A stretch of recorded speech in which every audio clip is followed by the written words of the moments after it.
Hello YouTube পরিবার। গতকাল তড়িঘড়ি মায়ের বাড়িতে চলে গেছিলাম। গতকাল মানে হচ্ছে সোমবার, কিন্তু সোমবার সকাল থেকেই ছিল মুষলধারে বৃষ্টি। তবে হ্যাঁ, সেই মুষলধারে বৃষ্টি মাথায় নিয়ে নিজের প্রতি চ্যালেঞ্জ নিয়ে বেরিয়ে পড়লাম। যদিও আমার পায়ের অবস্থাও খুব একটা ভালো না, যারা আমার ভিডিও দেখেন তারা জানেন। গতকাল যাওয়ার একটাই কারণ, মানে আজ মঙ্গলবার মনসা পুজোর দিন, আমার মায়ের জন্মদিন। আর বহু বছর, মানে কোনো বছরই বলতে গেলে নয়, এই প্রথমবার মায়ের জন্মদিন করলাম আমি আর আমার বোন।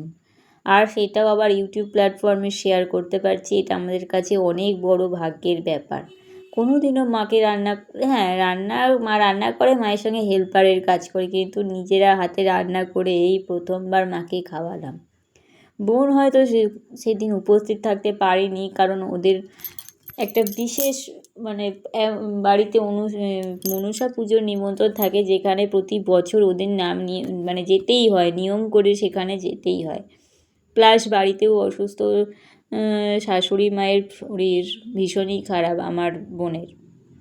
সেই জন্যে ও সেদিন আজ মঙ্গলবার দিন, মায়ের জন্মদিনের দিন ও উপস্থিত থাকতে পারেনি, তবে ভিডিও কলে সারাক্ষণ কথা বলেছে। গতকাল কেনাকাটা করা, বাজার দোকান করা, ফল মিষ্টি, তারপরে কেক, যাবতীয় জিনিসপত্র দুজনে মিলে একসাথে বৃষ্টিতে ভিজে ভিজে সব কিছু করেছি। যেহেতু ও আজকে থাকতে পারবে না, আগে থেকেই বলেছিল, সেই জন্যই গতকালই একসাথে দুজনে মিলে সব কেনাকাটা করে তারপর আমি বাড়ি গেছি। আমার বাড়ি যেতে যেতে প্রায় 2টো বেজে গেছিলো। তো আজকে সত্যি ভীষণ ভালো লাগছে যে মায়ের জন্মদিনটা ইউটিউব প্ল্যাটফর্মে করতে পারছি। সকাল সকাল মা উঠে স্নান টান করে চলে গেছে মনসা পুজো দিতে। ছোটো থেকেই দেখে আসি মা মনসা পুজো দেয়, ঠিক তাই এবছরও। কিন্তু বিয়ে হয়ে যাওয়ার পর থেকে আর সেই প্রসাদ পাই না। এবছর আমি আর আমার কর্তামশাই সেই প্রসাদও পেলাম। আর জন্মদিন উপলক্ষে গতকাল আমরা 2 বোনে কেক কিনে নিয়ে গেলাম একটা, আর ফল টলগুলো তো কেনাই হলো। 5 রকম মিষ্টি, দই, কেক, মায়ের পুজো দেওয়ার জন্যে ফল মিষ্টি সব নিয়ে বাড়িতে হাজির। আর আজকের মেনু ছিল মায়ের জন্মদিন উপলক্ষে 5 রকম ভাজা, বেগুন ভাজা, কাঁকরোল, পাঁপড়, পটল ভাজা। আর আলু না হলে কখনো 5 রকম ভাজা হয়? তার সাথে ছিল মশলা ছাড়া একটু ঘন করে মুগ ডাল। যদিও মুগ ডাল খাওয়া মায়ের একদমই বারণ, কিন্তু আজকের দিনের জন্যে করেছি, আর মা তাতে নাও বলেনি। কাঁচা পাকা আম, আমটা পুরোটা কাঁচাও না পাকাও না, সেটা দিয়ে আমের ঝোল, কাঁচা ইলিশ মাছের ঝোল, যেটা আমার কর্তামশাই ইলিশ মাছ কিনে পাঠিয়ে দিয়েছে শাশুড়ি মায়ের জন্মদিন বলে। মাছটাকে আমি করলাম না, ভাজিনি। আর বোন যেহেতু আসেনি, ওদের বাড়িতেও যেহেতু নিমন্ত্রণ আছে, তাই জন্যে বোনের জন্যে আর কোনো মাছ নেওয়া হয়নি। বোনের মাছটা আলাদা করে রেখে দিয়েছি। চিকেন কারি এগুলোই ছিল, আর দই, 5 রকম মিষ্টি, এগুলো ছিল আজকে। আর হ্যাঁ, অবশ্যই পায়েস, না চালের পায়েস করে দিইনি, সিমুইয়ের পায়েস করেছি। আর এই হচ্ছে কেক, সাদা মাটা ঘরোয়া কেক।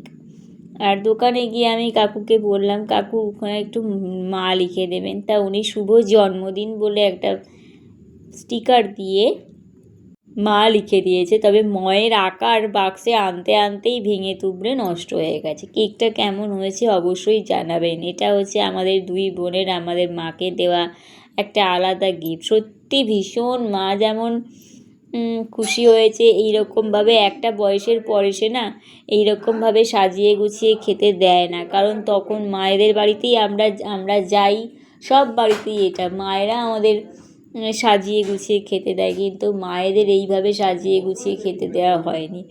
দিতে পেরে সত্যি ভীষণ ভালো লাগছে। মা অনেক কিছুই খায় না, কিন্তু আজকে যখন সাজিয়ে দিলাম খাবার দাবারগুলো, একদম মা আমাকে কিন্তু বললো যে আমি সব কিছু অল্প অল্প করে খেয়েছি। ব্যাপারটা হচ্ছে আমার আজকে আবার বাড়িও ফেরার ছিল, তো 1:30টার সময় তড়িঘড়ি খেতে বসে আমি ঝটপট করে খেয়ে উঠে রেডি হতে, জামা কাপড় পরা শুরু করা, তারপরে ব্যাগপত্র গোছানো, এগুলোই করতে শুরু করে দিয়েছি। মাকে খাবার দাবার সাজিয়ে দিয়ে আমি খেয়ে উঠে, তো তো আর দাঁড়িয়ে থেকে দেখতে পারলাম না কি খেয়েছি না খেয়েছি। হঠাৎ করেই একবার বলল, তোর সব কটা রান্না, আমি এত কিছু খাই না কিন্তু সব কটা রান্না আমি খেয়েছি। এই কথাগুলো শুনে যে কতটা মানে মনটা ভরে যায়। তারপর সকালবেলায় যখন পুজো দিয়ে আসলো, সেই প্রসাদ নেওয়া, মাকে প্রণাম করা, মা তার 2 মেয়ে 2 জামাইয়ের জন্য প্রসাদ রেখে দিয়েছিল। আবার বিকেলবেলার দিকে বোন আর ভগ্নিপতি এসে মাকে প্রণাম করে গেছে, যেটা প্রতি বছর করে। প্রতি বছর যেহেতু কাছাকাছি থাকে, তো ওরা দুজনে এসে প্রণাম করে যায়। আর তারপর আমার কর্তামশাই আবার 1:30-2টোর সময় ওর কাজকর্ম সেরে একটু হালকা হয়ে মাকে ফোন করে নিয়েছে। আমাদের একটু বাড়ি থেকে মানে বাপের বাড়ি আর শ্বশুরবাড়ি একটু দূরত্ব হয়ে যাওয়ার জন্য সবসময় যেতে পারি না, কিন্তু কর্তামশাই মাকে ফোন করে খোঁজখবর নিয়ে নেয়। আর আমার তো অবশ্যই আমি যাব, কারণ এই প্রথমবার মায়ের জন্মদিন করলাম। আর এই হচ্ছে 5 রকম মিষ্টি, তো অবশ্যই যাব। শুধু একটাই একটু ফাঁকা ফাঁকা লাগছিল, যদি বোন আসতো আরও বেশি বেশি বেশি মজা 2 গুণ 3 গুণ 4 গুণ হয়ে যেত। তারপর তো মা ঠেসে ঠুসে সমস্ত খাবার দাবার ভরে দিল, সেগুলো নিয়ে চলে এসেছি, যার ভিডিও আপনারা আগামীকাল দেখতে পাবেন। আজকে রাত্রেবেলা খেলাম, কর্তামশাই গতকাল তড়কা কিনেছিল, সেটা সবটা খেতে পারিনি। সেই তড়কা আর রসগোল্লা দিয়ে সিমুইটাও বার করেছিলাম, কিন্তু সিমুইটা আর লাগলোই না, সেটা ভরে আবার রেখে দিলাম। অবশ্যই আগামী দিনের ভিডিওতে, যেহেতু এটা ব্লগ, নিশ্চয়ই দেখাবো কি কি খাবার দাবার নিয়ে আসলাম। আমার বাড়ি আসতে আসতে বেজে গেছে 4:30। কর্তামশাইকে বলেছিলাম যে হাতে যেহেতু একটা ব্যাগ আছে, তুমি একটু বাস স্ট্যান্ডে আসো। সেও ঠিক সেরকম চলে আসে। আসলে রাস্তাঘাটে বেরোলে না হাতে এত ব্যাগ ছাতা এসব থাকে, তো মন চাইলেও ভিডিও ক্লিপ নেওয়া হয়ে ওঠে না। তার মধ্যে তো এখন বর্ষাকাল, যখন তখন বর্ষা চলে আসছে, মানে দুটো হাতকেই ফাঁকা রাখতে হবে যখন তখনই ফোনটা অন করার অফ করার জন্য। কিন্তু এই রকম পরিস্থিতিতে হাতে একটা বড় ব্যাগ, কাঁধে একটা ব্যাগ প্লাস ছাতা, এত কিছু সামলিয়ে আর যখন ইচ্ছা থাকলেও সব জায়গার শ্যুট নেওয়া যায় না। তো এই যে দুপুরবেলায় খেতে বসে পড়েছি, মাকে আগে দিয়ে মা খাচ্ছে, তারপর আমি খেয়ে সঙ্গে সঙ্গে এই মিনিট 5ও বসিনি, জামা পরা শুরু করে দিয়েছি। আমার অসুবিধা হয় না, কোনো জায়গায় গেলে আগে হাত পা ধুয়ে খেতে বসতে পারি। এটা অনেকেই পারে না, সঙ্গে সঙ্গে কোনো জায়গায় গেলে তারা একটু রিল্যাক্স না করে খেতে বসতে পারে না। কিন্তু ছোটো থেকেই স্কুল কলেজ থেকেই যখন দেখতাম, বাড়ি আসতাম হাত পা ধুয়েই খেতে বসে পড়তাম, কারণ সারাদিন না থাকার জন্যে বাড়িতে এত দৌড়ঝাঁপ করি যে খুব তাড়াতাড়ি খিদে পেয়ে যায়।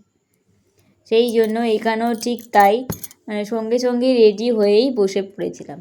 আর এই যে সন্ধেবেলার চা, দুজনে আমি চলে এসেছি আমার শ্বশুর বাড়িতে। চা নিয়ে দুজনে খাওয়া দাওয়া করে এবার রাতের ডিনারের জন্য সব কিছু বার করে রেখেছি।